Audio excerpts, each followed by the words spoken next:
Hey everybody, Anthony, 4x4 Diesel and Petrol. This is a video that everybody should watch and listen to very carefully if you're ever going to possibly purchase a used vehicle. This is engine components from a V6 4-litre 1GR-FE. Not anything to do with 1KD, not anything to do with a diesel. Approximately $20,000 later and almost 6 months off the road, it's got a rebuilt engine in it. Now, if we haven't got your attention yet, you should probably grab a drink and something to snack on, because we're going to show you a few issues. So many things arise when this happens to you, so it can easily be avoided. And the main point I'd like to make, I did a few posts recently on some of our Facebook groups saying, if somebody's looking to buy a used vehicle, in particular one of these petrol engines, in particular a Prado V6 4-litre, because guess what? We specialize in Prados, so that's the petrol we're going to be talking about. I said, look, if you can't see a full service history that can be relied upon, you should walk away. Now, before we get started, I want to be really clear, because some people think I love some engines or hate some engines or whatever, and maybe it's right. Let me think of any engines I hate. I don't even think I hate a rotary. But anyway, we're talking about Toyota engines here, and it's my belief they're all really good engines, okay? But like all engines, and when I say all engines, let's just keep it simple to all Toyota engines, they've pretty much all got their pitfalls as well. So every engine's got its weak point, weak link, whatever the case may be. And the V6, the 4-litre 1GR-FE, has certainly got some weak links. We don't talk about it too much. There's a number of reasons.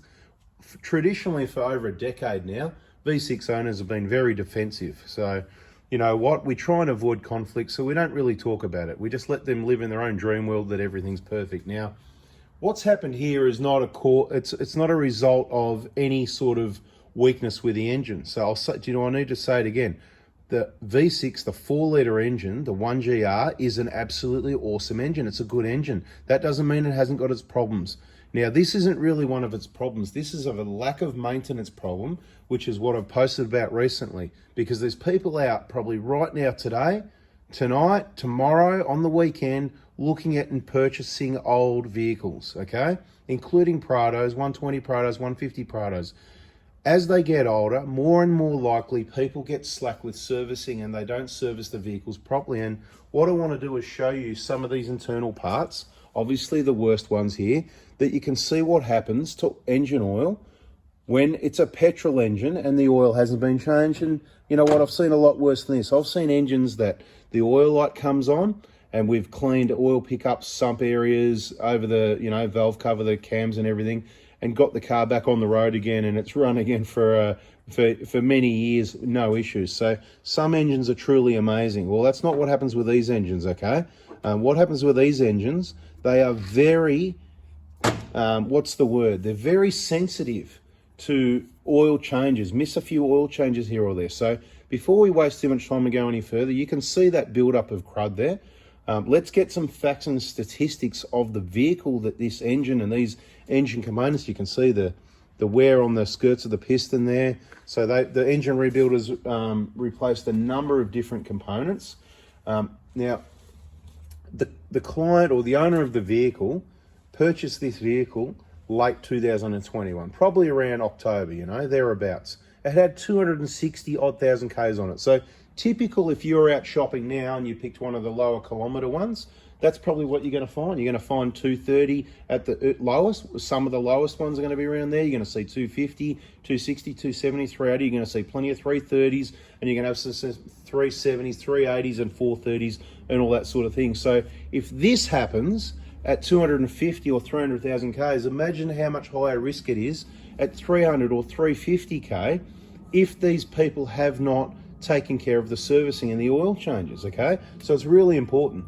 So is that right, mate? You picked up the vehicle in October 21 with 260 odd thousand Ks on it, yeah? Yeah, that's right. Okay, cool. And it's been, so it's, what's that? It's been about, so 22, so it's not even, so it was about 18 months really, not even, just over a year. And it's, so how many, okay, so just to be clear for people so they know, so you mustn't have serviced the vehicle, no? No, I did service the vehicle. I serviced it 5,000 to 7,500 kilometres at a time. Right. So from 260, whatever thousand Ks it had on it when you got it, straight away you did a service? The first weekend I had off, I did the first service on it. just dropped the oil, changed all the air filter, oil filter, changed it all. Yeah. And did the oil that come out look okay? Did it Yes, just look like normal oil? So if you thought, oh yeah, you know, you looked in the hole or you look at the dipstick and you drain the oil and you go, everything looks normal to you, and you keep servicing, take it here for a service, do some yourself, lots of oil changes as you've been taught, and this is what happens about 30,000 kilometres later. That's right. Right, so this is the warning for people, everybody. If you're ever going to buy any used vehicles, I don't care if it's petrol or diesel. Now, people say, oh, you know, they're calling me biased. If you're biased, I'm more biased to helping people save their diesels, because that's what we've been focused on. And we've maybe been neglecting the petrols because this is the issue that can happen. And there's a number of people it's happened to. So it's not just you, mate. It's I did some posts in the last few days saying, hey, you know, if you can't see a full service history, walk away. And that's the fact of the matter. I mean, if somebody's a vehicle technician or they've got 20 grand spare, I mean, they're often going to buy a car for 15 grand, you know. I mean, at the moment you can pick up these sort of cars, anything from about 14 upwards of there. I mean, you know, some people are asking a lot higher prices, but they haven't sold yet. They're still for sale. They're just sitting there. Some people keep dreaming, that's fine. But at the end of the day, a 20-year-old vehicle almost, you know, a lot of these cars, you know, with 400,000 Ks, and people are asking ridiculous money, sort of $20,000, that sort of thing. So what people need to do, if they're looking at these vehicles, they need to make sure there's a full service history. What I mean is, that's like at least every 10,000 Ks, at least every 12 months. I would say that is sufficient if it's been done every 12 months or every 10,000 Ks at least without any services missed. You're not going to end up with engine components looking like this, okay? So that's the warning for you at this stage. Now, as far as service books go, you may as well just throw that in the bin there, so down there in the bin, because this is the problem.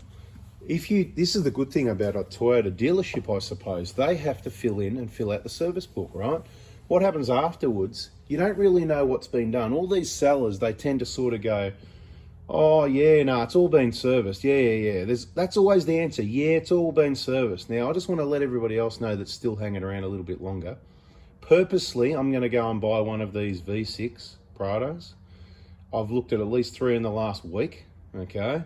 And everybody says, you know, when you contact them on the phone, or even there when you're there in front of them, you say, oh, you know, has it been all the servicing right? Oh yeah, it's all been serviced, never missed a service. Okay, have you got a service book? Oh, you know, it should be in the glass, and it's either there or it's not, and it's not filled out. Well, have you got some invoices? Oh, you know, my dad knows about that, or my brother knows about that, or my wife knows about that, or my uncle knows about that, or he's overseas at the moment. There's all these excuses, and I'm telling you now, smoke and mirrors, people. This is what you're looking at inside the engine if you don't know those services have been completed. Very important. And it's not just Prados. We're not picking on this engine. We're talking about this engine because we specialise in Prados, Hiluxes. It's the 4-litre, it's the popular engine in the vehicles that we work on. So we don't see a lot of them. Now that's quite simple. Why do we not see a lot of V6s? Why don't you see them in the video? Well, it's quite simple. When people purchased these vehicles back in the millennium, is that what they called it, from 2000 onwards, something like that, yeah?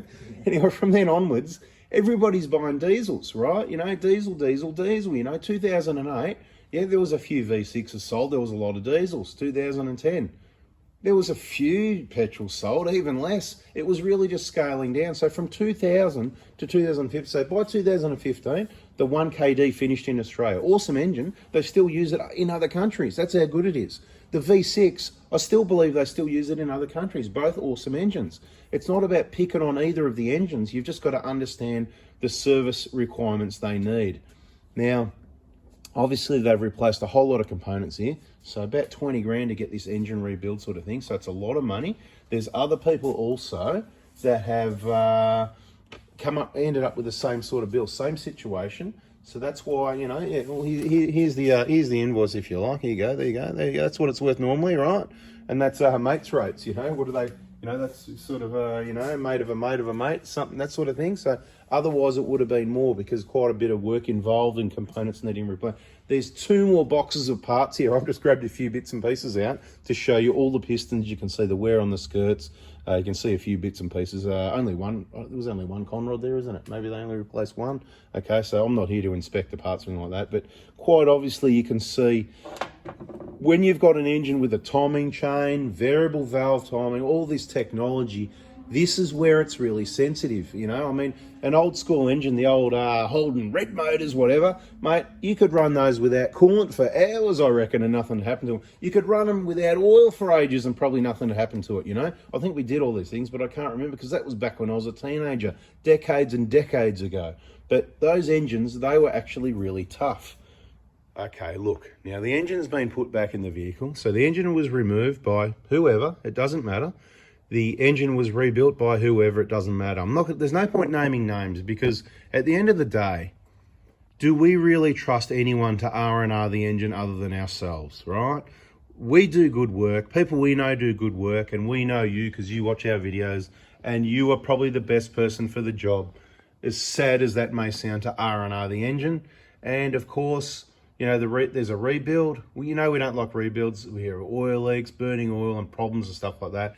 The brand new long motor is the way to go. Unfortunately, the V6 brand new replacement engine is around about double the price of the diesel. So even though those new diesel vehicles cost a lot more than the petrol ones back in the day, to buy the actual engine, this is close to 20 grand from Toyota. And it's not available for the 120, it's available in the 150. So maybe you'd swap a few things around and make it work, I'm not too sure, but that's what we would do, try and make that engine work, different part number, we sort of do things like that a bit. But look, you can see it's kind of like a brand new Rico motor, there it is, right? Let's just have a bit of a look around. Was that busted before, that plastic, or was that part of the job, what they did for you? What they did, okay, fair enough.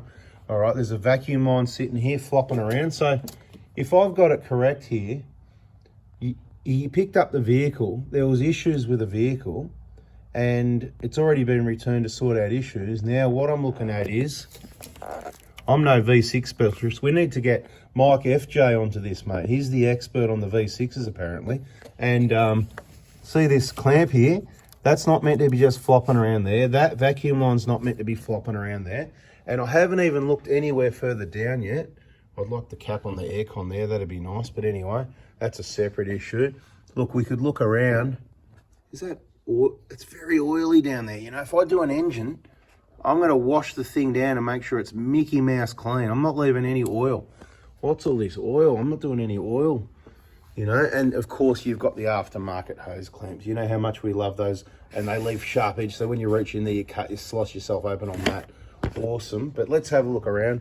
Of course, aftermarket hoses, hey, they can do whatever you want. Now we're just picking on the, but this is all part of it, right? Because if you buy this vehicle and then you get caught up with an engine that's failed, you've just wasted your 15, 20, 25, 30 grand, or you've got to pour in another 20 grand, and then you've got to deal with this. I mean, what's going on here? Look at these just flopping around. Look, clamps aren't even done up. Look at this, just flopping around. You know, what sort of, you know, bit of a, oh yeah, they busted that bracket there as well. So that bracket there for the fuel hose, EPDM hose quality, yeah. But see that clip there, broken. Right, so I haven't even started yet. I'm not even that familiar with these. Mike FJ, mate, can you help me out here? Are you more familiar with the V6? Are you the V6 expert? So this is the deal. I was sort of saying there's just not that many of them around. Now, don't get me wrong, there's hundreds of them. There's probably thousands. But there's hundreds of thousands of 1KDs in Australia. So they keep us busy because the majority of people own those, brought those. I hope people get what I mean. So by the 150 Prados, there wasn't many V6s. People weren't buying them, you know, and then they sort of just phased them out because people didn't want them. That's just how it was, you know. So the V6, when I say people didn't want them, there were still a dozen people that wanted them. They're the ones complaining in the comments now saying, oh yeah, we did, we wanted it.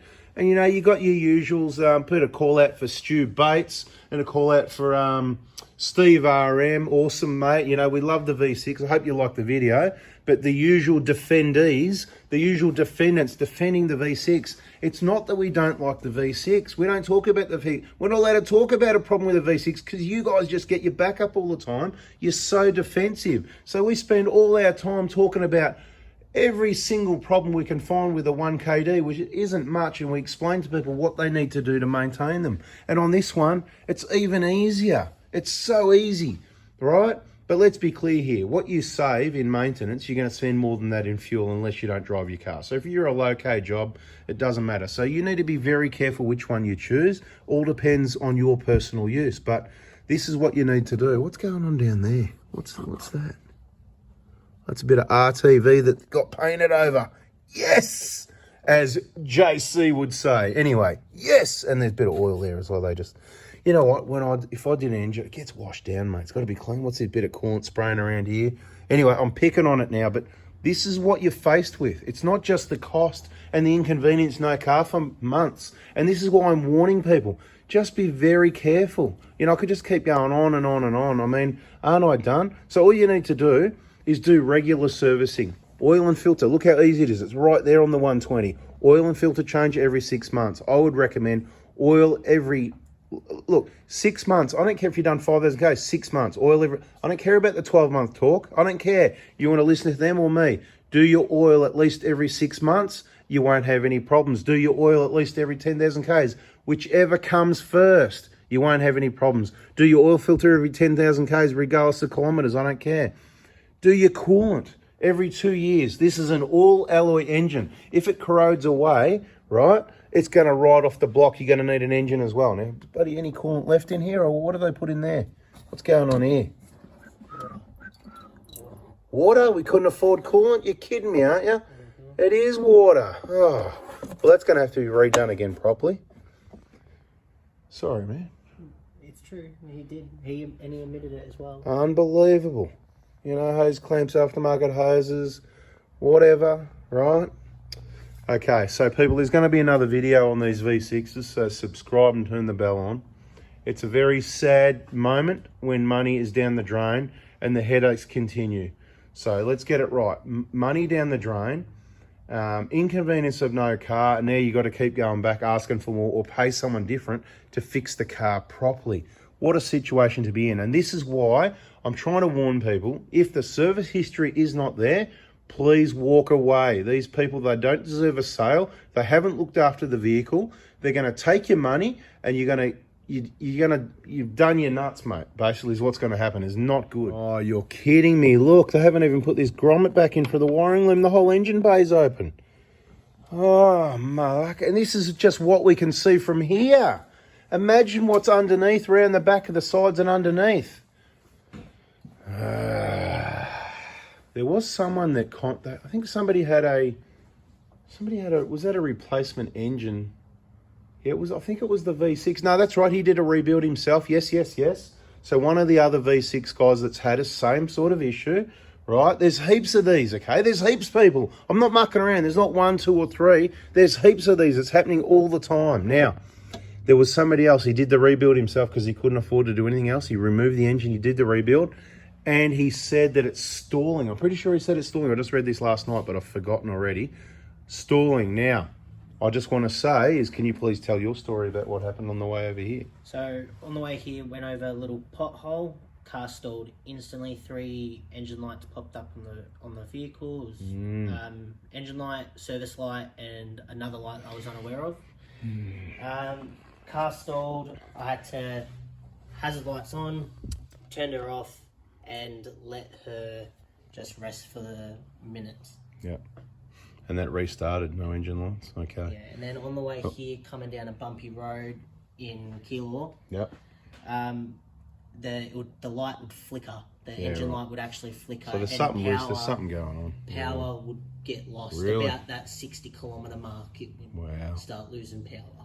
And this is after I finished. People, you know, please listen to me. Now, for years we said, no, we're not doing engine replacement. We were doing prevention. We're doing maintenance. We're doing injector replacement, that sort of thing, because that's what we want to do. We want to do prevention. We want to help you. But then it got to the point, same with injectors, the reason why we had to do them all and why we had to teach you how to do it right. We couldn't get people to do it right. Now we're doing 1KD engine replacements, you know, just to make sure it's done right, because there's all these people getting rebuilds and stuff having problems. And of course, then you've got the installation. We used to have vehicles coming in with installation. We're fixing up their work anyway, because they come in with problems and engine lights. And now it's happening with the V6. We are too busy to be rebuilding engines and changing engines and whatever. So All these ones that haven't got the service history, there's no more buying them, okay? Unless it's 100% every 12 months, sorry, every 6 months, 12 months, whatever, 10,000 kilometers, you know what I mean? Full normal service, walk away. All right, people, thanks for listening. Bada bing, not good, bada boom. Catch you on the next video.